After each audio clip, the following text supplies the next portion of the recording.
जयराम जी की यह video live class recording का पार्ट 1 है। जो मैंने महसूस किया है, मेरा जो व्यक्तिगत अनुभव है कि सभी आपकी स्ट्रेटजी का सिर्फ एक ही फार्मूला है, सफलता का सिर्फ एक ही फार्मूला है और इसको आप गांठ बांध लीजिए। मेंस में आपके नंबर शानदार होने चाहिए। मेंस में अगर आपके नंबर शानदार हैं तो इंटरव्यू में भी आपके अच्छे नंबर आएंगे, क्योंकि आप बातों को समझिए। मेंस में राइटिंग आपकी तब तक अच्छी नहीं हो सकती जब तक आप उन कंसेप्ट, उन सिलेबस का जो पोर्शन है जो आपको पढ़ना है, उसकी अंडरस्टैंडिंग जब तक आपकी बेहतर नहीं होगी तब तक मेंस में नंबर नहीं आएंगे। मेंस में बेहतर मार्क्स लाने के लिए कंसेप्चुअल क्लैरिटी का होना बहुत ही ज़रूरी है। अगर कंसेप्चुअल क्लैरिटी नहीं है तो कभी भी आपका मेंस अच्छा नहीं हो सकता, और कंसेप्चुअल क्लैरिटी ना होने की वजह से आपका इंटरव्यू भी अच्छा नहीं होगा। आप रट्टा मार के जैसे तैसे उस कट ऑफ तक पहुंच सकते हैं। किस्मत ने साथ दिया तो रट्टा मार के भी आपका सिलेक्शन हो सकता है, लेकिन अगर आप गारंटीड रिजल्ट चाहते हैं तो आपको अपनी कंसेप्चुअल क्लैरिटी को डेवलप करनी पड़ेगी। रट्टा मारने में आप जो समय लगाते हैं उससे बहुत कम समय में आप कंसेप्चुअल क्लैरिटी को समझ सकते हैं। तो अगर टोटल टाइम पीरियड देखा जाए कि रट्टा मार के रिजल्ट लेना और समझते हुए रिजल्ट को लेना, तो समझते हुए रिजल्ट को लेना बहुत आसान है, बहुत ही कम समय में आप उनको समझ सकते हैं। और कोई सब्जेक्ट को पढ़ने का तौर तरीका आपका क्या होना चाहिए, कैसे समझना है, तो इसके बहुत सारे टाइम टू टाइम क्या टेक्निक्स होंगे, टिप्स एंड ट्रिक्स क्या चीज़ होंगे। अब और उसी लाइव क्लास की रिकॉर्डिंग में लेकर आपके सामने आया हूँ। कल ये क्लास हुआ था सीपीसी का, जिसमें हम लोगों ने डिग्री के बारे में पढ़ा था। अब डिग्री का कंप्लीट नहीं हो पाया था, जो कल पहला क्लास था, बहुत सारे स्टूडेंट आ रहे थे जा रहे थे। तो डिग्री के 5 इसेंशियल्स, 2 केस लॉ, उसमें वो 5 इसेंशियल्स क्या क्या है, उन पांचों में क्या क्या है, आज की क्लास में हम लोग पढ़ेंगे। कि अपीलेबल ऑर्डर डिग्री क्यों नहीं बनाया गया, तो क्या डिग्री में नॉन अपीलेबल ऑर्डर भी होगा? Appealable order if some order is pass and there is an appeal provided from that order, तो क्या अपीलेबल ऑर्डर डिग्री होंगे, नहीं होंगे, डिफिनीशन हमारा क्या कहता है। और उससे संबंधित पढ़ने के साथ साथ आप practice makes a man perfect. आपने पढ़ा उस टॉपिक से क्या क्या क्वेश्चन पूछे जाते हैं, पीटी में क्या पूछे गए, मेंस में क्या पूछे गए, इंटरव्यू में क्या क्वेश्चन पढ़ता है। तो कहने का मतलब कि एक आप रणनीति के तहत पढ़ेंगे तो कामयाबी हर हालत में मिलेगी। हम लोगों ने ही ऐसा, कुछ बहुत कम समय था हम लोगों के पास बिहार एपीओ का, जब पीटी का बैच शुरू किया था तो फॉर्म भी नहीं भरे गए थे। मेंस के भी दौरान आधे अधूरे लोगों ने फॉर्म भरे, इंटरव्यू में भी वही होता रहा। अब तो देखिए हम लोगों का 66 आउट ऑफ 101 रिजल्ट हुआ, राम जी की कृपा से। हमारे स्टूडेंट्स ने काफ़ी मेहनत करी, हम लोगों से भी जो बन पड़ा वो हम लोगों ने किया। खैर चलिए, एनीवे पॉइंट इज दिस कि कंपटीशन दिन पे दिन बढ़ता ही जा रहा। आपको इस माहौल में खुद को एडजस्ट करना है। अगर आप गारंटीड रिजल्ट चाहते हैं तो आपकी स्ट्रेटजी स्मार्ट होनी चाहिए। हम लोगों का एक संकल्प है कि एजुकेशन का कमर्शियलाइजेशन नहीं होना चाहिए। नॉन कमर्शियल चार्जेज पे, मतलब नॉन कमर्शियल चार्जेज जो, अब जैसे किसी कोचिंग इंस्टीट्यूट जितना बड़ा करेंगे, जितने आदमियों की उसमें इन्वॉल्वमेंट होगी, उनकी सैलरी, तनख्वाह, उनके फैमिली मेंबर सारे। अब कभी कभी हम लोग फ्री में भी देते हैं, कभी कभी चार्जेज भी रखते हैं। इस बात की गारंटी जरूर है सार्वजनिक मंच से यूट्यूब पर कि हमारे चार्जेज हमेशा सबसे लोएस्ट होंगे, क्वालिटी आपको बेहतरीन मिलेगी। तो आइए देखते हैं हम लोग ये कल का जो क्लास हुआ उसकी लाइव रिकॉर्डिंग। इसके तहत हम लोग और भी बहुत सारी चीज़ें, question answer session, test series, PT के लिए, मेंस के लिए आप ये पढ़ लिए, फिर क्वेश्चन आंसर कीजिए, तो ये जैसे जैसे आप एक्सरसाइज करते जाएंगे वैसे वैसे मैच्योरिटी, कंसेप्चुअल क्लैरिटी, सब चीज़ें डेवलप होती जाएंगी। एक दिन में कुछ नहीं होता, थोड़ा टाइम लगता है। तो आइए देखते हैं इस वीडियो को। ये क्लास अब रिकॉर्ड की जा रही है, रिकॉर्डिंग ऑन कर दिया गया है और ये वीडियो यूट्यूब पे डाला जाएगा ताकि जो बहुत सारे बच्चे लोग जो हमसे जुड़ नहीं पाए किसी कारणों से, उन तक भी ये वीडियो पहुंच सके। तो चूंकि जस्ट रिकॉर्डिंग शुरू हुआ, मैं ये आप लोगों को कह रहा था कि जब रिजल्ट निकलता है तो स्वाभाविक है कि सबके तो सिलेक्शन होंगे नहीं, कुछ लोगों के नहीं होंगे। तो जिनके बेहतरीन राइटिंग है, जो बेहतरीन तरीके से बोल सकता, ये कंपटीशन है और उस कंपटीशन में आपको सरवाइव करने के लिए लॉ की अंडरस्टैंडिंग होनी चाहिए, कंसेप्चुअल क्लैरिटी होनी चाहिए।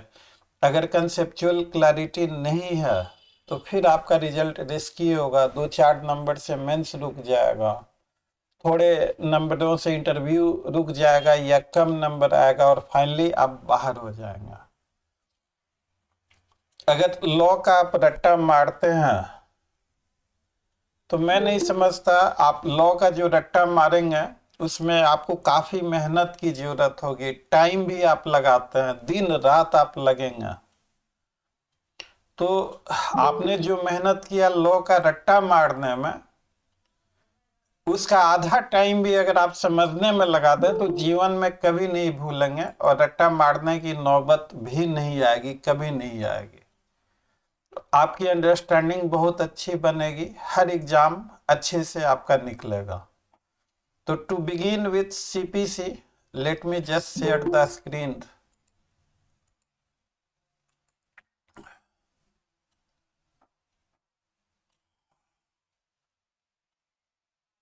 कुछ राइटिंग वर्क भी होगा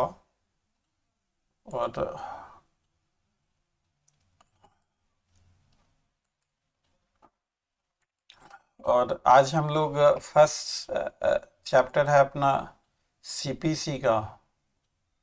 CPC में हमने कुछ और ये सब ऐड कर दिए थे, इनको हटा के मैं CPC। तो देखिए CPC बहुत ही वास्ट एक्ट है, बहुत सारे सेक्शंस, बहुत सारे ऑर्डर्स।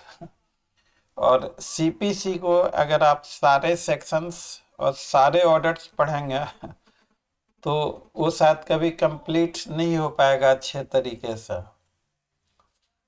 CPC के कुछ ही पोर्शंस हैं जो कि इम्पोर्टेंट हैं। अगर उन पोर्शंस आपको एग्जाम में 10 आउट ऑफ 10 नहीं लिखना होता, 10 आउट ऑफ 6 ही लिखना होता, तो अगर आप प्लानिंग से चलेंगे तो कम समय में आप बेहतरीन से बेहतरीन तैयारी कर सकते हैं। तो to begin with just repetition के पर्पज से ही सही, या जो भी आप समझ लें।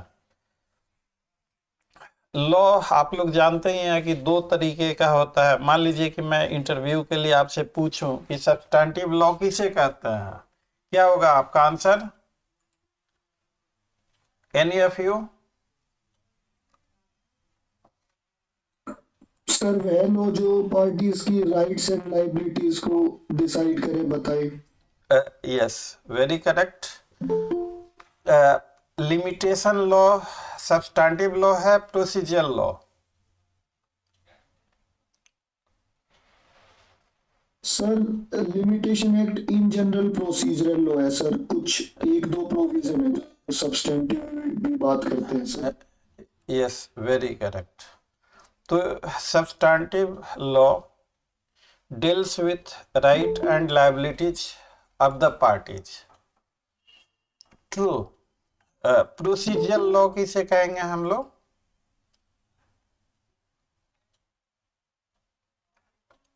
Any of you?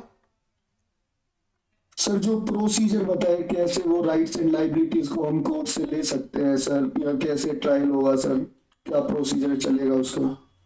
अब देखिए, क्वेश्चन फ्रेम करने को procedural law the means by which substantive law is to be enforced। सिर्फ यही नहीं, प्रोसीजर लॉ के बारे में अगर लिखना हो, शॉर्ट नोट्स लिखना हो, आप शॉर्ट नोट्स भी लिख सकते हैं और चाहे तो आप पूरी किताब भी लिख सकते हैं प्रोसीजर लॉ के ऊपर। आप जैसे जैसे नॉलेज इनरिच होगी तो आपकी एक्सप्लेनेशन की capacity, procedure law means it is made by a procedure. तो what is a procedure? This is procedure to enforce substantive law. किसके द्वारा? By the court. मतलब कोर्ट में क्या प्रोसीजर अपनाया जाएगा, किस तरह से मुकदमे की सुनवाई होगी, date is provided to you, वो आपको बताया जाता है प्रोसीजर लॉ के जरिए। और इस कारण से प्रोसीजर लॉ को एक्सेसरी टू जस्टिस भी कहते हैं हम लोग।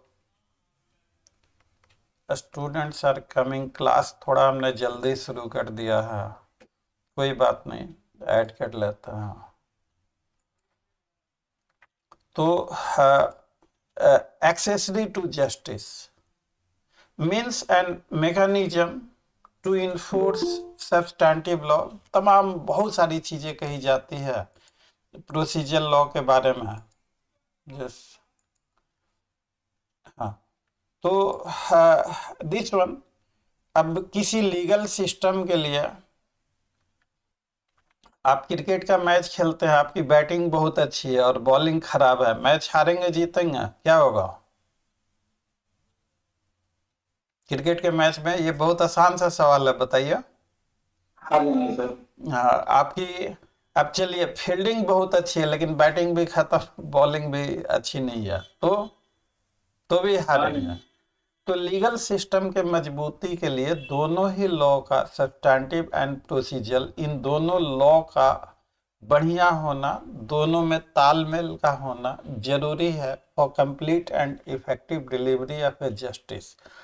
अगर आपका सब्सटैंटिव लॉ बहुत अच्छा है और प्रोसीजर लॉ अच्छा नहीं है तो फिर सब्सटैंटिव लॉ का आपका फायदा नहीं मिलेगा। अगर आपका प्रोसीजर लॉ अच्छा है और सब्सटेंस में सब्सटैंटिव लॉ ही अच्छा नहीं है तो फिर भी उससे कोई फायदा नहीं होगा। तो there has to be good substantive and good procedure law. तो इन सारे चीजों को आप समझ गए। अब सब्सटैंटिव और प्रोसीजर लॉ पे शॉर्ट नोट्स भी नहीं पूछा जाता, लेकिन बाय चांस अगर इंटरव्यू वगैरह में कुछ पूछ दे या मेंस में बाय चांस कभी नोट्स पे भी पूछ दे, तो इन सारे तरीके से, अब जैसे आप मेंस लिखते हैं तो मेंस लिखने का इस क्लास का पर्पस है स्पेशल क्लास, कि मेंस में हम कैसे बेहतरीन से बेहतरीन नंबर लेके आए। तो मेंस में बेहतरीन नंबर लाने के लिए मान लीजिए कि यही टॉपिक आपको लिखना है सब्सटैंटिव लॉ पे शॉर्ट नोट्स या प्रोसीजर लॉ पे शॉर्ट नोट्स। तो जैसा कि आपने बताया कि rights and liabilities, law dealing with right and liabilities of the parties, उसे सब्सटैंटिव लॉ कहते हैं। फॉर एग्जांपल के तौर पे दे दिया, प्रोसीजर लॉ के बारे में बता दिया, means and mechanism, accessory to enforce, और ये सारी चीजें बता दी, कुछ उदाहरण उनको दे दिए, दोनों में तालमेल का होना चाहिए। तो देखिए मेंस राइटिंग के लिए सबसे पहले आप इंट्रो से बिगिन करें, उसके बाद अगर पॉसिबल है एग्जाम्पल्स वगैरह आप दे सकते हैं या वैसा बनता है तो एग्जाम्पल्स दे दें। दोनों का क्यूमुलेटिव इफेक्ट क्या होगा तो वो दे दें। आप देखिए इन जनरल आंसर तो हर कोई लिखता है और फिर उसमें इन जनरल आंसर में आपके मतलब एवरेज मार्किंग भी, आपको अच्छे मार्क्स लाने हैं तो कुछ उस तरीके का आप दे दें। दोनों का अच्छा होना जरूरी है। क्यों अच्छा होना जरूरी है कि दोनों का फ्रूट्स मिल सके, जस्टिस डिलीवरी सिस्टम, हमारा लीगल सिस्टम स्ट्रांग हो सके। अब चलिए, सब्सटैंटिव हो गया, प्रोसीजरल हो गया। एग्जाम में हम लोग देखते हैं कि मिलता है एडजेक्टिव लॉ के बारे में, एविडेंस एक्ट के बारे में पूछा जाता है। तो एडजेक्टिव लॉ हम उस लॉ को कहते हैं जिसमें सब्सटैंटिव लॉ भी होता है, जिसमें प्रोसीजरल लॉ भी होता है, और जिसमें रूल्स ऑफ एविडेंस होता है। तो जिस लॉ में ये तीनों हो तो उस लॉ को हम लोग एडजेक्टिव लॉ कहते हैं। तो सो फार एज एग्जाम में कई बार क्वेश्चन पूछा भी गया है। हम लोग पीटी के लिए बाद में देखेंगे। पीटी के लिए तो हम लोगों का सुपर टेस्ट सीरीज है, उससे कोई क्वेश्चन बाहर ही नहीं होता। पीटी हम लोगों के पास कोई इशू नहीं है। ये मेंस ओरिएंटेड क्लास है। मेंस में आप अच्छे से, तो मैं कुछ चीज़ों को यहाँ पे ओवरलुक करूँगा, क्योंकि उससे क्लास फिर वो सारी चीज़ें लेने से क्लास थोड़ी लंबी होती जाएगी। तो नाउ कमिंग बैक टू ये एडजेक्टिव लॉ, आपको बहुत एक फेवरेट क्वेश्चन है कि एविडेंस एक्ट क्या है, सब्सटैंटिव या प्रोसीजरल। तो अगर एडजेक्टिव लॉ का ऑप्शन नहीं है तो वहाँ पे आप मारेंगे प्रोसीजरल लॉ, और अगर एडजेक्टिव लॉ ऑप्शन में दिया हुआ है तो फिर एडजेक्टिव लॉ मारेंगे। तो इस तरीके से सीपीसी की एक खासियत है कि इसके जो सेक्शंस हैं, सीपीसी के सेक्शंस को कौन सा लॉ कहते हैं? Substantive law. Yes, exactly correct. और ये एक लाइन आप लिख दीजिएगा, ये हमेशा याद रखिएगा, सीपीसी के जो सेक्शंस हैं उनको सब्सटैंटिव लॉ कहते हैं। हम लोग देखेंगे बाद के क्लासेज में कि हाउ दिस इज। और जो सीपीसी के जो ऑर्डर्स हैं उनको हम लोग कौन सा लॉ कहता है? Procedural law. That is known as. तो ये आप कभी मत भूलिएगा। और ये जस्ट 1 सेकेंड ऐड कर दें।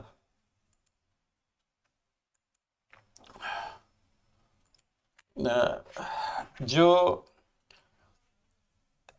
इंपॉर्टेंट डिफिनीशंस हैं सेक्शन 2 सीपीसी का, कोई भी एग्जाम हो, आप प्रीवियस ईयर का पेपर चेक करेंगे, सेक्शन 2 से 1-2 क्वेश्चन रहेंगे ही रहेंगे, या लॉन्ग टाइप में या शॉर्ट टाइप में। आज तक कभी कोई ऐसा एग्जाम नहीं हुआ जिसमें सेक्शन 2 से क्वेश्चंस नहीं पूछे गए। और खासकर decree, order, judgment, foreign judgment, mesne profit, तो ये सारी चीजें अभी हम लोग डिक्री के बारे में देखेंगे। डिक्री को देखिए गलतियां क्या होती हैं एग्जाम में। कई स्टूडेंट, हमारे यहाँ से भी तो रिजल्ट 66 ही हुआ, 35 लोगों का नहीं हुआ। तो मैं उनको ब्लेम नहीं कर रहा कि उनका नहीं हुआ, मैं उनका नहीं हुआ तो दिस इज माय फेलियर। मैं बिल्कुल, हमारे थॉट प्रोसेस बिल्कुल दूसरे हैं। कहीं ना कहीं कोई कमी तो रह ही गई, या तो उनकी तरफ या हमारी तरफ या हम दोनों की तरफ, जिससे उनका नहीं हुआ।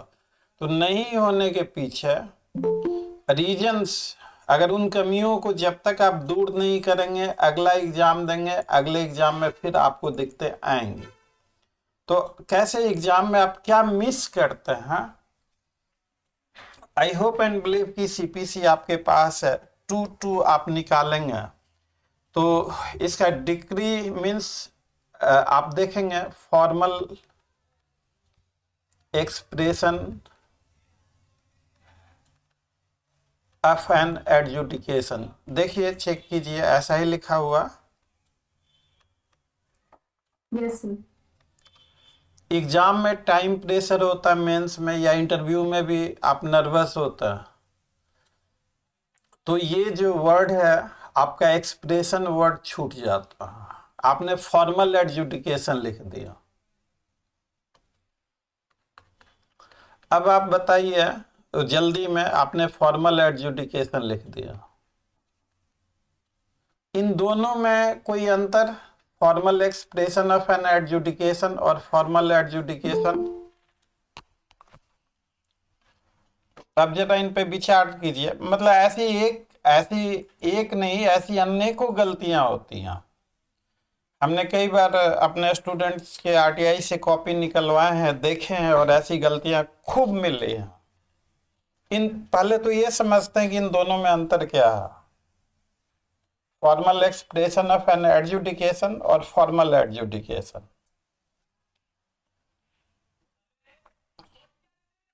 यानी देखिए, एडजुडिकेशन क्या औपचारिक होगा?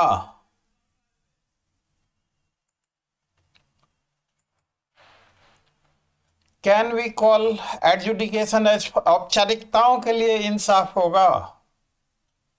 नो सर, कभी नहीं। तो ये फॉर्मल एडजुडिकेशन, हाँ, तो फॉर्मल एडजुडिकेशन कई बच्चों ने लिखा है मेंस में, ऐसा इंटरव्यू में भी बोला है। तो अगर जैसे ही आप फॉर्मल एडजुडिकेशन की बात करते हैं तो डेट इज की औपचारिकताओं के लिए इंसाफ। अब देखिए, आपको समझना क्या है कि एडजुडिकेशन होगा डिग्री में, और डिग्री का एक प्रिंटेड फॉर्मेट होता है। इस प्रिंटेड फॉर्मेट में जो डिग्री के टर्म्स को एक्सप्रेस किए जाएंगे, और उसे हम लोग कहते हैं formal expression of an adjudication. Decree का जो फॉर्मेट होता है डेट वन। तो पहली बात आपको याद रखना है कि डिग्री इज फॉर्मल एक्सप्रेशन। ये बुलेट पॉइंट में पहला बुलेट पॉइंट आपको नोट करके रखना है।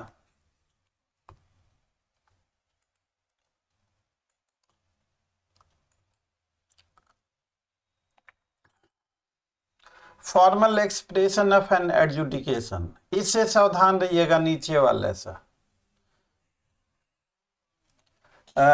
अब now just 1 second. Second one is this adjudication, ये कहाँ होना चाहिए? सूट में होना चाहिए या कहाँ होना चाहिए? सूट में sir. Yes.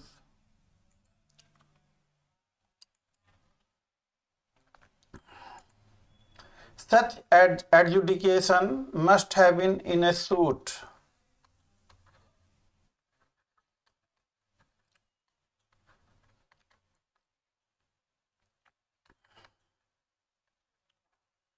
Must have been in a suit. और तीसरा जो पॉइंट है कि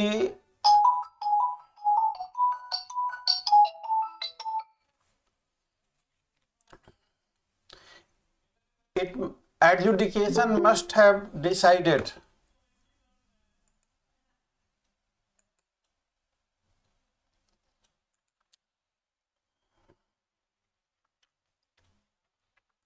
adjudication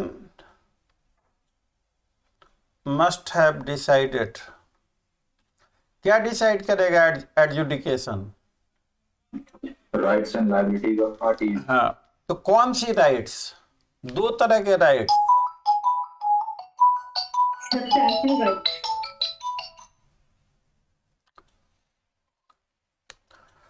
Must have decided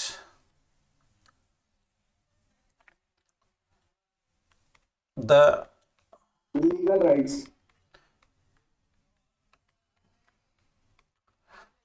substantive right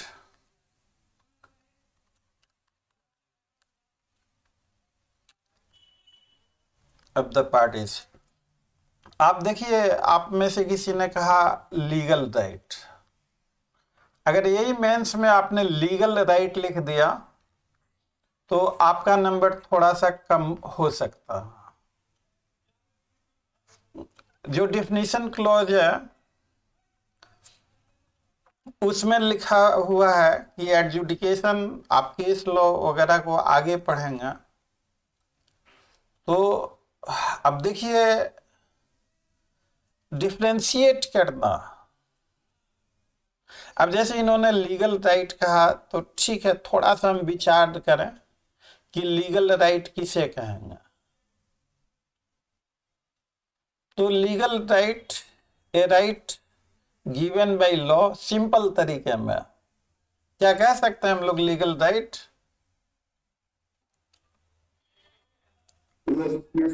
हाँ, तो लीगल राइट में दोनों हो सकते हैं, सब्सटैंटिव और प्रोसीजरल राइट। अब जो मेंस में हमारा एग्जामिनर है, उसने कॉपी चेक किया, जो मर्जी नंबर दे दिया। अब वो इतने डिस्कशन में नहीं जाएगा कि लीगल राइट का भी मतलब है सब्सटैंटिव और प्रोसीजरल राइट। तो इसलिए अगर लीगल राइट आप लिखते हैं एक मेंस के पेपर में, तो ये आप अपने लिए खतरा पैदा कर रहे हैं। आपको एग्जाम में बिल्कुल सीधी सीधी चीजें सिंपल सिंपल लैंग्वेज में लिखनी है अगर अच्छे नंबर चाहिए तो adjudication must have decided the substantive right of parties. और ये किस तरह का डिसीजन होना चाहिए, किस तरह का एडजुडिकेशन, कंक्लूसिव या नॉन कंक्लूसिव होना चाहिए? Conclusive sir. Conclusive word definition में यूज किया गया है, देखिए। यस और मेंस में होता क्या है कि ये आपसे वर्ड छूट गया कंक्लूसिव, वहीं पे आपका नंबर, आप बोलेंगे कि हमने 5 क्वेश्चन बहुत शानदार लिखे हैं फिर भी मेरा नंबर नहीं है। तो मेरा एक जनरल सा अनुमान है ऐसा, क्योंकि हर साल मैं कई सारे बच्चे लोगों के कॉपी को निकलवाता हूँ, बोलता भी उनको, और हर साल देखता हूँ ये काफ़ी एक लंबा एक्सरसाइज है। तो मतलब एक ये मेरा जनरल ओपिनियन है, कोई ज़रूरी नहीं कि यही करेक्ट है, एक अपना व्यक्तिगत अनुभव मैं बता रहा हूँ। तो अब आप रट्टा मारेंगे, ठीक है, एग्जाम प्रेशर, आप कंक्लूसिव वर्ड को भूल गए। तो आपको समझना है कि कंक्लूसिव डिटर्मिनेशन क्यों होना चाहिए, नॉन कंक्लूसिव क्यों नहीं होगा डिग्री। अब इसको समझने में ज्यादा, रट्टा मारने से बहुत कम टाइम, रट्टा मारने में अगर आपको जो टाइम लगता है उसका 1/4 टाइम आपको समझने में लगेगा। तो चौथा पॉइंट हम लोग डिस्कस करेंगे कि वो कंक्लूसिव। तो अब बात करते हैं हम लोग एडजुडिकेशन। अब ये 4 आप इसेंशियल एलिमेंट आपने लिख दिया डिग्री का।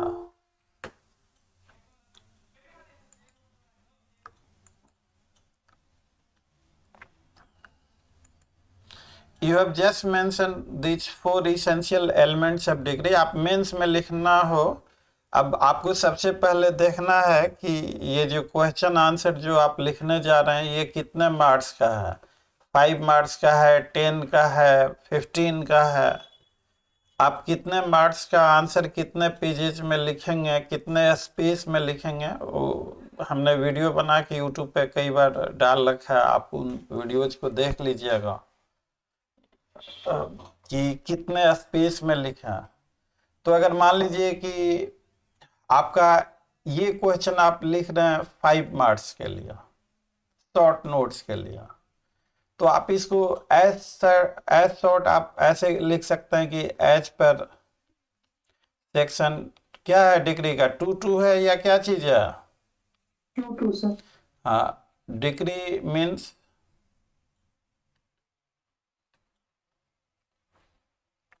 अब जो आगे लिखा हुआ है, formal expression of an adjudication which the courts regards expressing it conclusively determines the rights of parties with regard to all or any of the matters in controversy।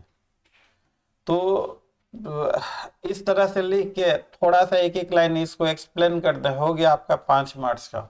अगर इसी क्वेश्चन को आप लिख रहे हैं 10 मार्क्स के लिए, तो थोड़ा इलेबरेट कर दें, यहाँ पे इसेंशियल लिख दें, एक एक हेडिंग को एक्सप्लेन कर दें, केस लॉ को दे दें। तो ये एडजस्टमेंट की डिग्री पे हमें 5 मार्क्स के क्वेश्चंस के लिए लिखना है या 10 मार्क्स के क्वेश्चन के लिए लिखना है, तो किस तरीके से हम अपने आंसर को एडजस्ट करेंगे, दिस इज वेरी नेसेसरी। बच्चे लोग क्या करते हैं कि कंसेप्चुअल क्लैरिटी है नहीं, वो सीधा कहेंगे कि हमें आंसर राइटिंग डेवलप करना। क्या आपको लगता है कि बिना कंसेप्चुअल क्लैरिटी के आंसर राइटिंग डेवलप हो पाएगा? Sir no. तो देखिए, जो सच है, बुरा लगे अच्छा लगे, तो मैं बच्चे लोगों को कहता भी हूँ कि ठीक है, आप टेस्ट सीरीज लीजिए कीजिए, लेकिन आपका ये जो कंसेप्चुअल क्लैरिटी है, इससे आपको बहुत, आपने जो चीज ये समझ लिया कॉपी में। अब जैसे हमारे यहाँ तो सिस्टम है कि जैसे ऑनलाइन क्लासेज हुई, इस क्लास की वीडियो रिकॉर्डिंग दी जाएगी, आपको वीडियो रिकॉर्डिंग 3 से 4 बार सुनना है, इंपॉर्टेंट पॉइंट्स को कॉपी में नोट कर लेना है। हम लोग भी स्टडी मटेरियल, शॉर्ट नोट सब कुछ प्रोवाइड करते हैं। उस तरीके से आपको कंटिन्यूअस एक्सरसाइज करना है। वीडियो रिकॉर्डिंग 2 से 3 बार सुनेंगे तो सारी चीज़ें हो जाएंगी। तो बीच में मैंने जैसे आपको एक गाइडलाइंस दिया कि हाउ कोई क्वेश्चन ज़्यादा मार्क्स का है या कम मार्क्स का है, तो उसको आप कैसे लिखेंगे मेंस पर्पस से। तो पॉइंट इज यहाँ पे कि अब चलिए 10 मार्क्स के लिए एडजुडिकेशन हम किसे कहते हैं? What is the, decision. हाँ, जुडिशियल डिसीजन या जुडिशियल डिटर्मिनेशन क्या कहेंगे? देखिए, लॉ जो है शब्दों का खेल है। बचपन में कहावतें सुनी होगी, शब्द ब्रह्मांड होता है। हमें उतना अच्छे से नहीं आता हिंदी, ये शब्द अब कैसे लिखें? ब्रह्मांड, इसका मतलब क्या हुआ? शब्द ब्रह्मांड होता है। चलिए, जो भी मतलब हो, आपने कहा जुडिशियल डिसीजन, ठीक है, आपका कहना बुरा नहीं है, आपने ठीक ही कहा है। हम लोगों को एक्सप्लेन करना है एडजुडिकेशन, तो यहाँ हम जुडिशियल डिसीजन कहेंगे या जुडिशियल डिटर्मिनेशन कहेंगे? Sir determination sir. किस चीज का जुडिशियल डिटर्मिनेशन? किस चीज का?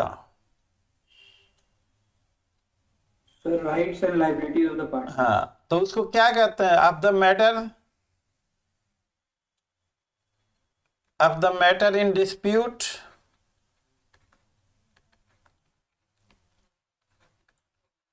Between, matter in controversy. हाँ, मैटर इन कंट्रोवर्सी या मैटर इन डिस्प्यूट, ये कुछ भी लिख, यहाँ पे चलेगा, कुछ लिख। मैटर इन डिस्प्यूट ये किनके बीच? बिटवीन, क्या लिखेंगे आगे? Parties to the suit. Parties to the suit. Yes, parties to the suit. तो देखिए, आपका लाइन, आपको जो भी लाइन लिखना है, नपा तुला लिखना है। एग्जामिनर आपके कॉपी में अपना दिमाग नहीं लगाएगा, सीधी सीधी है, सही सही एक्सप्लेनेशन है, वो अच्छे नंबर दे के निकल जाएगा। और टेढ़ा मेढ़ा लिख दिया तो फिर वहां पे रिस्की हो सकता। तो सीधा judicial determination of matters in dispute between parties to the suit. तो अच्छा, चलिए, आपने ये रट्टा मार लिया थोड़ी देर के लिए कि डिटर्मिनेशन क्या पूछ रहे हैं? डिसीजन और डिटर्मिनेशन में क्या डिफरेंस है? अब देखिए, जुडिशियल डिसीजन और जुडिशियल डिटर्मिनेशन में जो आपका डिफरेंस, हमारी समझ से तो कोई बहुत बड़ा डिफरेंस नहीं है। सेंटेंस, यहाँ पे जो शब्द है, आप सेंटेंस लिखेंगे तो आप डिटर्मिनेशन की जगह आप जुडिशियल डिसीजन आप लिखें तो उतना सूट नहीं करेगा सेंटेंस। थोड़ा सा एक फ्रेम या मीनिंगफुल सीक्वेंस, डिसीजन और डिटर्मिनेशन में कोई बहुत बड़ा डिफरेंस नहीं है। जितने भी लीगल फ्रेटर्निटी के लोग हैं वो एडजुडिकेशन को जुडिशियल डिटर्मिनेशन ही जानते हैं। अब आप एक नई सी चीज लिखेंगे, मतलब कहने का मतलब कि हम लोगों को कुछ ऐसा वैसा नहीं जो अपने ट्रेंड में है। सर डिसीजन डिसीजन कोई चीज को लेकर के हो सकता है जनरल, बट डिटर्मिनेशन आप जो डिस्प्यूट में मैटर रहता है उसको आप कंक्लूसिवली या पार्शियली आप डिटरमाइन करते हैं, तो चीजों को लेके आप दो दो चीजों के बीच में डिस्प्यूट है तो आप डिटर्मिनेशन वर्ड यूज करते हैं। मेरे हिसाब से वो ज्यादा स्पेसिफिक है। हाँ नहीं, आप बिल्कुल ठीक कह रहे हैं। पॉइंट इज दिस कि ये सारी चीजें लॉ स्कूल्स में, अब पीटी के बाद आपका मेंस है, हम लोग भी अगर इस तरह का एग्जॉस्टिव डेफिनेशन और डिस्कशन करने लगे तो जीवन में सिलेबस भी कभी कंप्लीट नहीं होगा। तो इसलिए हम लोग इन चीज़ों को अवॉइड करते हैं। हालांकि डिस्कशन हो तो काफ़ी हेल्पफुल होता है डिस्कशन। तो खैर एनीवे, चलिए, जुडिशियल डिटर्मिनेशन मेरे हिसाब से ज़्यादा बेहतर है कि जुडिशियल डिटर्मिनेशन को लिखना। अब अगले पॉइंट की बात करते हैं कि judicial determination of the matter in dispute between the parties. और अगर मान लीजिए कि कोई डिसीजन एडमिनिस्ट्रेटिव नेचर का है, तो एडमिनिस्ट्रेटिव नेचर जिसका सूट से कोई लेना देना नहीं है,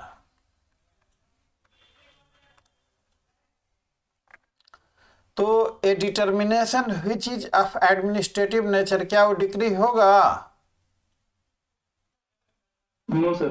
नो सर। तो वो डिक्री नहीं होगा। अगर मान लीजिए कि कोई डिटर्मिनेशन है इस तरह का, order dismissal in default,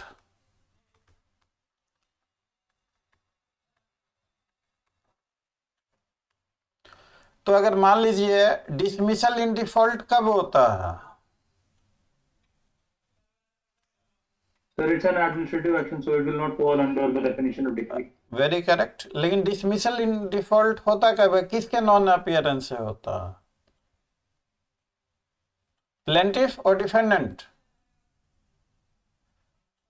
Sir, plaintiff. Yes correct. और डिफेंडेंट एब्सेंट है तब क्या होता है? X party. Yes very correct. तो डिसमिसल इन डिफॉल्ट से पार्टीज का कोई राइट नहीं डिसाइड होता, तो डिसमिसल इन डिफॉल्ट वो डिक्री नहीं होगा। तो इसलिए हम लोगों को जुडिशियल डिटर्मिनेशन ये जरूर समझना कि what is the nature of judicial determination. इसके नेचर को समझ के अब इन सारे चीजों को माइंड में रखते हुए आप याद करेंगे तो एडजुडिकेशन को आप एक्सप्लेन कर देंगे। और यहीं पे आप देखेंगे एक केस लॉ एक, अगर आप कंपटीशन दे रहे हैं तो आप लोगों को बहुत सारे केस लॉ याद करने पड़ते हैं। मैं भी सजेस्ट करता हूँ, बोलता हूँ केस लॉ लिखिए लिखिए लिखिए, याद कीजिए, कमरे में लिस्ट पे कागजों पे साट दीजिए। आप अगर हर सब्जेक्ट वाइज केस लॉ देखेंगे तो फिर वो थोड़ा आपको काफ़ी वो लिस्ट एग्जॉस्टिव हो सकती है। तो अब इसमें एक केस लॉ है, दीपचंद का केस है, उसमें कहा गया है कि judicial decision upon administrative nature is not a decree. तो दीपचंद के केस में, हालांकि इस केस लॉ को यहाँ पे आप एक याद कर लें कि अगर एप्लीकेशन बेस्ड क्वेश्चन आ गया कि एक्सप्लेन, यही 2-3 चीजें पूछ दी कि whether decision upon administrative nature is decree और not, dismissal in default decree is not, तो ये आंसर दीजिए, एक्सप्लेनेशन दीजिए और केस को साइट कर दीजिए। केस का क्या नाम है? दीपचंद वर्सेज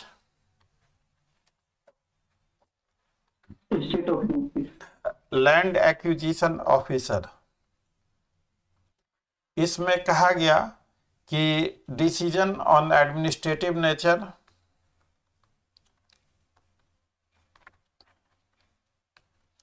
कहा गया कि नॉट ए डिक्री, इस तरह के डिसीजन डिक्री नहीं हो सकते क्योंकि जुडिशियल डिटर्मिनेशन चाहिए वहां पे।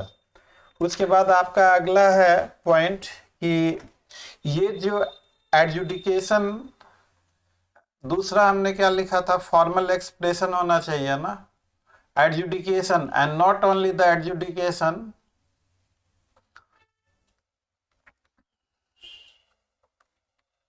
not only adjudication but there must be formal expression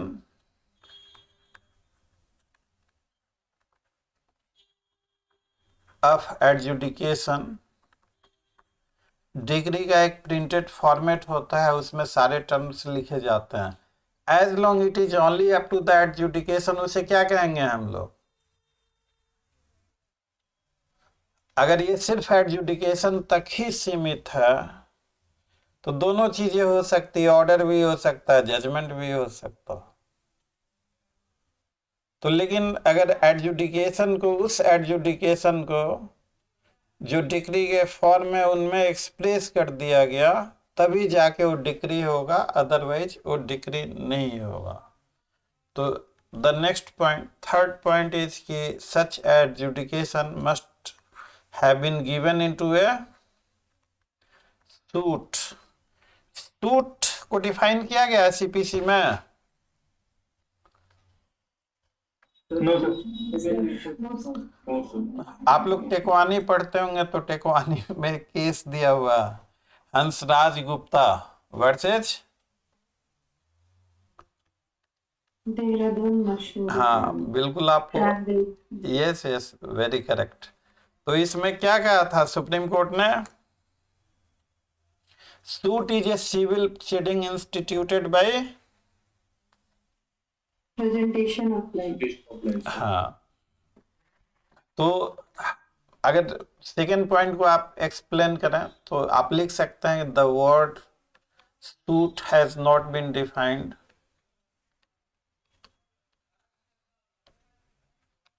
has not been defined कहाँ पे?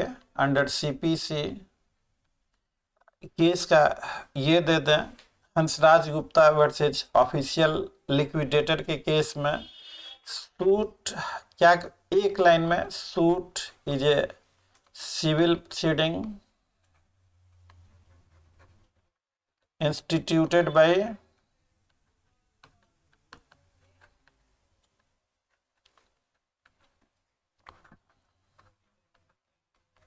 presentation of plaint।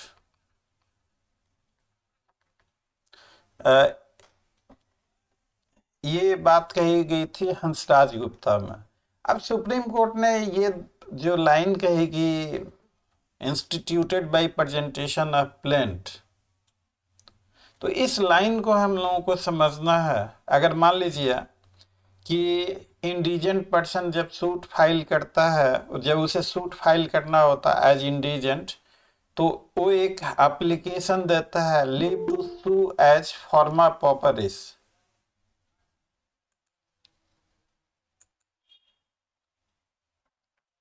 तो वो एक एप्लीकेशन देता है, application for leave to sue as forma pauperis या एज एन इंडिजेंट पर्सन।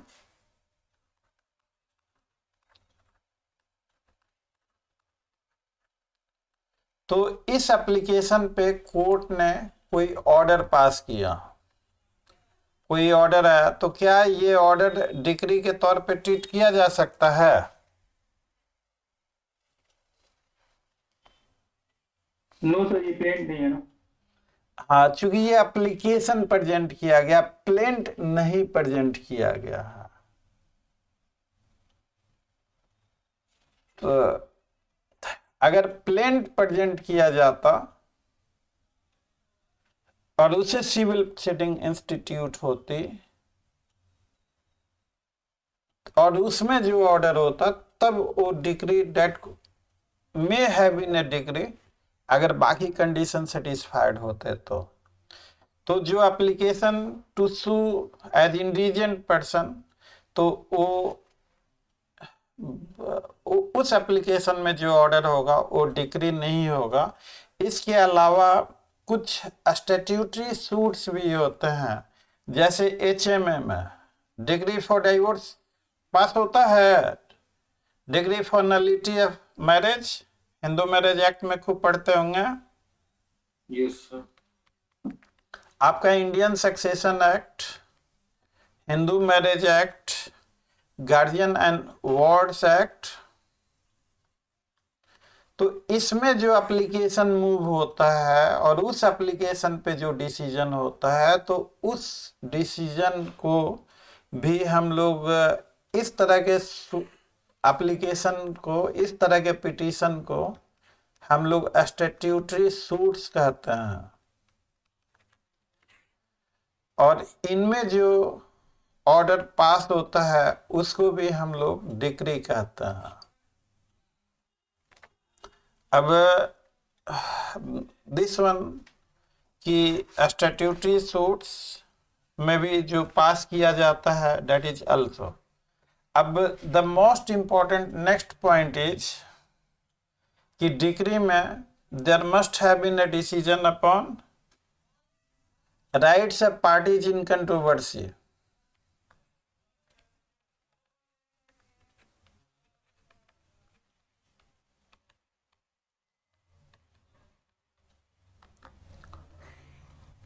तो पार्टीज के राइट का, अगर मान लीजिए कि कोई ए और बी में कोई मुकदमा चल रहा है, सी एक एप्लीकेशन देता है पार्टी बनने का, सी एप्लीकेशन देता है उस केस में पार्टी बनने का, कौन से ऑर्डर में वो एप्लीकेशन मूव करेगा?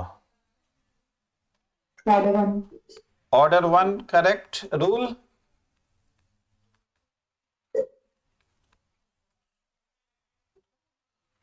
तो चलिए ऑर्डर 1 रूल 10 में सी चाहता है कि वो भी पार्टी बने, वो जो भी एप्लीकेशन दे, कोर्ट का कोई फैसला आता है उस एप्लीकेशन पे, तो क्या वो एप्लीकेशन पे जो फैसला आया, क्या उस फैसले को हम लोग डिग्री कह सकते हैं? No, because she was a stranger, she was not a parties to the suit. Parties बनने के बाद जो फैसला आएगा तो that may be treated as decree subject to fulfilling other condition. तो चलिए, ये एडजुडिकेशन जो होता है, right, adjudication must have right of the parties, और जो adjudication right of the parties, तो कौन सा राइट ऑफ द पार्टीज ऊपर हम लोग डिस्कस किया था हम लोगों ने? Substantive rights of parties.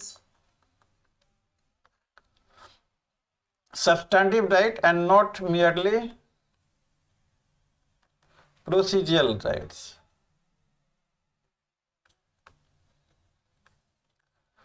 और ये डिटर्मिनेशन किस तरीके का होना चाहिए? कंक्लूसिव। हाँ, कंक्लूसिव का मीनिंग क्या होगा? So finally, After that, no further proceeding is required. That is called conclusive. तो wholesome determination। Yes, very correct, very correct. आप देखिए, इस तरीके से आप बोलेंगे ना तो ये बिल्कुल करेक्ट है और मेंस आपका अच्छा जाएगा। और यही नहीं, अगर इंटरव्यू में भी कुछ पूछा जाएगा तो आपका इंटरव्यू भी अच्छा हो। तो समझना इसीलिए जरूरी है। आप लॉ को समझेंगे तो सफलता गारंटीड है। आप उसको जैसे भी समझें, खुद से पढ़ के समझें, किसी के गाइडेंस में समझें, मतलब आपको समझना है। आपको कैसे समझेंगे वो आपको तय करना है। बगैर समझे रिस्क रहेगा। तो कंक्लूसिव, ये कंक्लूसिविटी एज द कोर्ट पास, मतलब अगर कोर्ट ने पास कर दिया मतलब फाइनल हो गया। टेम्पररी डिसीजन नहीं होना चाहिए। कंक्लूसिव मतलब फाइनल। तो ये फाइनलिटी दो तरीके से होती है। एक तो टॉप कोर्ट, अब जैसे मान लीजिए कि ये कोई डिग्री पास किया है, डिस्ट्रिक्ट जज ने पास किया, कुछ उस तरह का पिटीशन था, पास किया, आगे अपील में गए हाई कोर्ट, सेकेंड अपील जो भी होना सुप्रीम कोर्ट तक पहुंचे, तो फाइनलिटी। तो मीन्स कि कोर्ट ने एक बार जो डिसाइड कर दिया तो उस कोर्ट के लिए वो फाइनल डिसीजन है। तो हमें दो चीज इसमें याद रखना है, कंक्लूसिव, और दूसरी चीज जो ऊपर हम लोगों ने लिखा, ऊपर लिख ही दिया है यहाँ पे, ये सब्सटैंटिव राइट का कंक्लूसिव डिटर्मिनेशन होना चाहिए। अगर कंक्लूसिव डिटर्मिनेशन नहीं है तो वो डिग्री नहीं होगा। और determination has to be a conclusive determination. और जो आपका फॉर्मल एक्सप्रेशन तो हम लोगों ने कर ही दिया।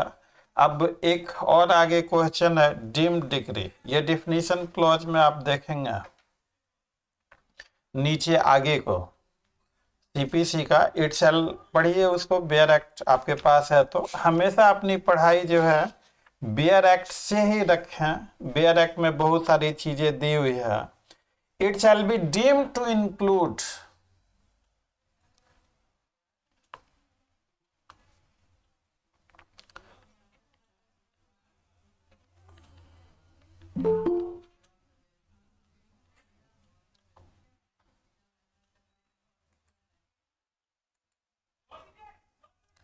तो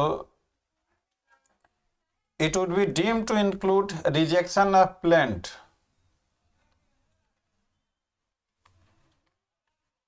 अगर मैं आपसे पूछूं कि रिजेक्शन ऑफ प्लेंट डिक्री है या डीम्ड डिक्री है, क्या आंसर होगा आपका? So deemed degree. हाँ, Listen.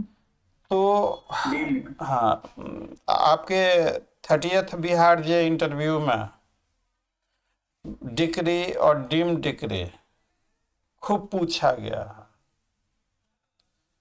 तो डीम्ड डिग्री के दो, अब रिजेक्शन ऑफ प्लेंट, प्लेंट कब रिजेक्ट होता है, क्या ऑर्डर है उनके? Order 7 Rule 11. हाँ, तो रिजेक्शन ऑफ प्लेंट को डीम्ड डिग्री माना जाएगा। उसके कई सारे ग्राउंड हैं, वो हम लोग पढ़ेंगे ऑर्डर 7 में। और determination of any question with in meaning of कौन सा सेक्शन लिखा हुआ? 144 sir. हाँ, तो ये जो है, ये दोनों जो है मिलके डीम्ड डिग्री बनाती हैं। तो डीम्ड डिग्री पे शॉर्ट नोट्स भी आ सकता है। ये जो स्टैट्यूटरी सूट्स में जो डिग्री पास होती हैं उनको ये क्या कहेंगे हम लोग? क्या उनको हम डीम्ड डिग्री कह सकते हैं? डीम्ड डिग्री का जो डेफिनेशन दिया हुआ है सीपीसी सेक्शन 2.2 में, थोड़ा सा एक वन स्टेज हम आपको एडवांस लेवल पे लेके जा रहे हैं। आपने बहुत सारा डेफिनेशन पढ़ा होगा, एविडेंस मीन्स एंड इंक्लूड्स। अब तो नया वाला आ गया है, उसके बारे में हमने वीडियो भी आप डाला है। नया वाला आईपीसी सीआरपीसी एविडेंस तो पढ़ना तो पड़ेगा ना, ये तो तय है ना, या उसमें भी कोई दो मत है?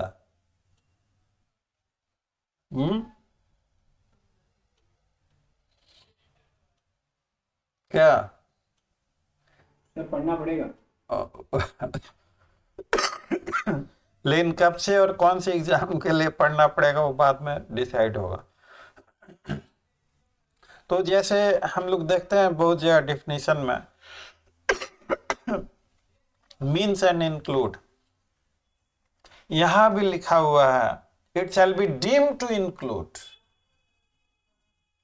अगर टू आप पढ़ेंगे तो डीम टू इंक्लूड का मतलब हुआ कि ये जो दो आपको एग्जाम्पल दिए हुए हैं डीम डिग्री के, इनके अलावा, इन एग्जाम्पल्स के अलावा डीम डिग्री के और भी डिग्री हो सकती है जो डीम्ड डिग्री।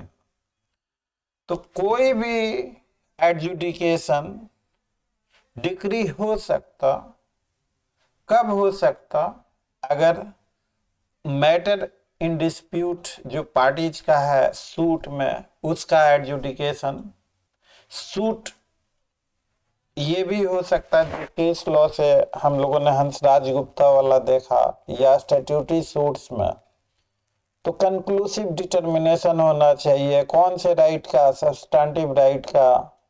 और ये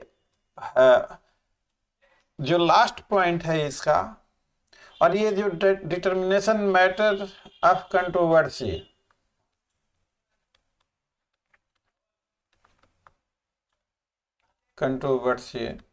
ये ऑल और एनी, क्या लिखा हुआ देखिए, ऑल और एनी दोनों लिखा हुआ। Yes, sir. हाँ, तो मैटर इन कंट्रोवर्सी में मान लीजिए कि 3 पॉइंट है, एक पॉइंट पे कंक्लूसिव डिटर्मिनेशन आ गया, तो ये डिग्री होगा कि नहीं एक पॉइंट वाला? हाँ सर। Yes, sir. वो भी हो जाएगा, दूसरे पे आएगा वो भी हो जाएगा। तो नॉर्मली कोर्ट में सभी मैटर इन कंट्रोवर्सी पे एक ही बार फाइनल जजमेंट आता है। कुछ ऐसे इंस्टांसेज हैं जहाँ पे किसी एक पे पहले आता है, तो उसको हम लोग प्रिलिमिनरी डिग्री और फाइनल डिग्री के तौर पे जानते हैं। जो टाइप्स ऑफ डिग्री, जो दो तरह के, दो नहीं उसको हम 3 तरीके का कर सकते हैं, preliminary and final, partly preliminary. एक तो पहला हो गया प्रिलिमिनरी,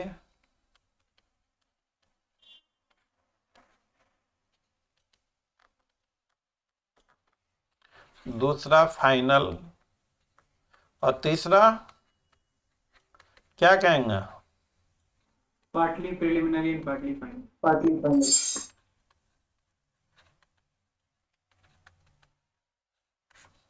तो प्रिलिमिनरी डिग्री, तो प्रिलिमिनरी मतलब आरंभिक, अभी पीटी हुआ है, मेंस बाकी है, ऐसे ले लीजिए। मतलब इसमें प्रिलिमिनरी डिग्री पे भी नोट्स लिखने को आता है आपको।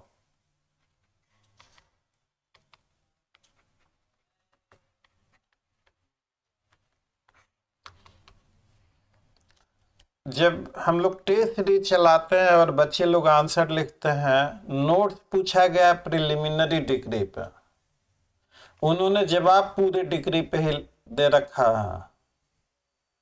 आप ये तय करके बताइए कि शॉर्ट नोट्स आपको प्रिलिमिनरी डिग्री के बारे में पूछा गया है, आप प्रिलिमिनरी डिग्री पे को फोकस नहीं करते हो, पूरे डिग्री के वो तमाम वो सारी चीजें इसेंशियल्स बता रहे हैं, तो क्या ये आपका आंसर प्रॉपर होगा? No, sir. तो इन चीजों से हमेशा, मतलब ये कहना कि हमने सारे क्वेश्चन लिखे, 5 के 5 लिखे, 6 के 6 भी लिखे, तो डेट इज नॉट इम्पॉर्टेंट कि आपने 6 के 6 क्वेश्चंस लिख दिए, 5 के 5 लिख दिए, जितने पूछे थे सभी लिख दिए। आपने उन क्वेश्चंस को कैसे लिखे, किस तेवर में लिखे, किस तरह की क्लैरिटी है आपके आंसर में। तो अगर मान लीजिए प्रिलिमिनरी डिग्री के बारे में पूछे, आपसे शॉर्ट नोट्स के बारे में लिखना है, आप कैसे लिखेंगे? पहला सेंटेंस आपका क्या होना चाहिए?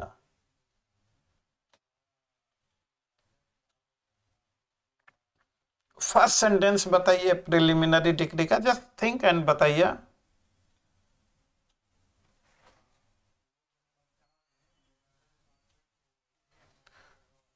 A decree which does not completely disposes of the suit, that is हाँ preliminary हाँ decree. And हाँ further, हाँ, ए डिक्री, यस आपने बिल्कुल सही कहा, a decree is preliminary when further proceedings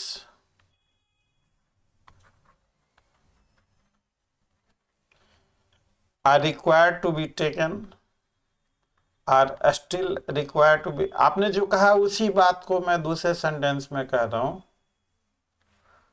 are still required to be taken before the suit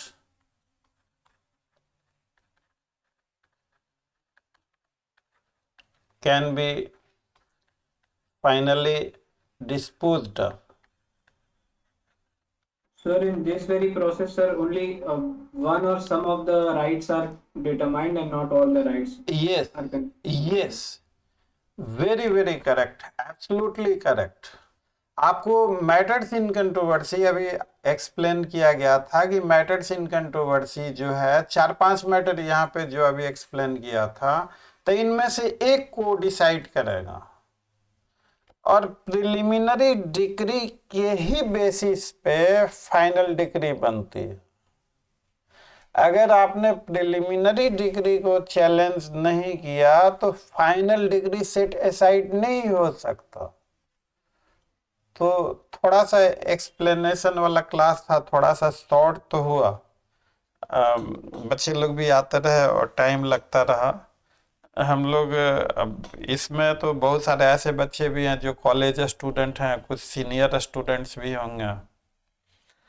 तो हम लोग कल वाले में थोड़ी देर के बाद हम लोग कॉन्ट्रैक्ट शुरू करेंगे और ये प्रिलिमिनरी, पार्टली प्रिलिमिनरी और तो एंड फाइनल डिग्री ये क्या होते हैं, इनसे केस लॉ क्या है। और ये एक्सरसाइज करने के बाद आप अपने पास मेंस का प्रीवियस ईयर का क्वेश्चन बैंक रखिए,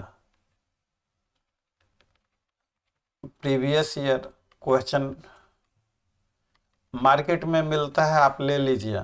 अब हमने आपको डिग्री पढ़ाया, आप देखिए कि डीजीएस में डिग्री से क्या पूछा जाता है, कैसे एमपी में क्या पूछा गया, यूपी में क्या पूछा गया, बिहार में क्या पूछा गया, डिफरेंट स्टेट्स में मेंस में डिग्री से संबंधित किस तरह के क्वेश्चन पूछेगा।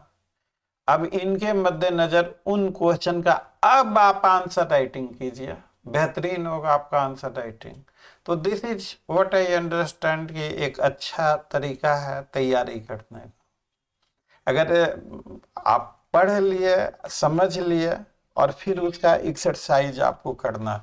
हम लोग तो अपने यहाँ वो सारी चीज़ें study material, notes, explanation, question answer वो सब करते हैं। तो अब चूँकि अब इसको 15-20 मिनट और लगेगा, 15-20 मिनट और लगेगा, लेकिन वो आपका कॉन्ट्रैक्ट का टाइम ज़्यादा हो जाएगा। तो एक शॉर्ट ब्रेक है 10 मिनट का। Yes yes yes, Can I ask a question? Yes, yes, Doubt please. है क्या? Yes, सर वो डीम डिग्री क्लियर नहीं हो पाया था सर, डीम डिग्री और नॉर्मल डिग्री में डिफरेंशिएट कैसे करेंगे अगर क्वेश्चन आया तो?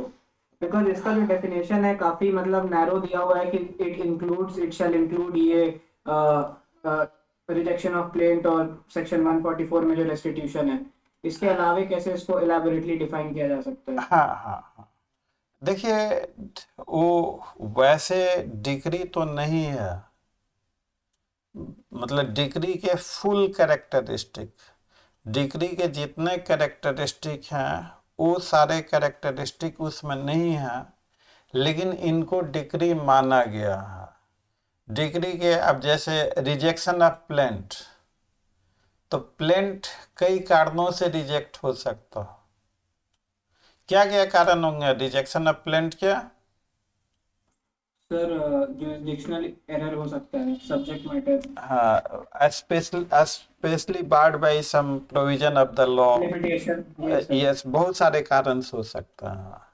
तो वो जो कारण है तो ये किसी अन्य कारणों के कारण सूट जो है रिजेक्ट हो गया।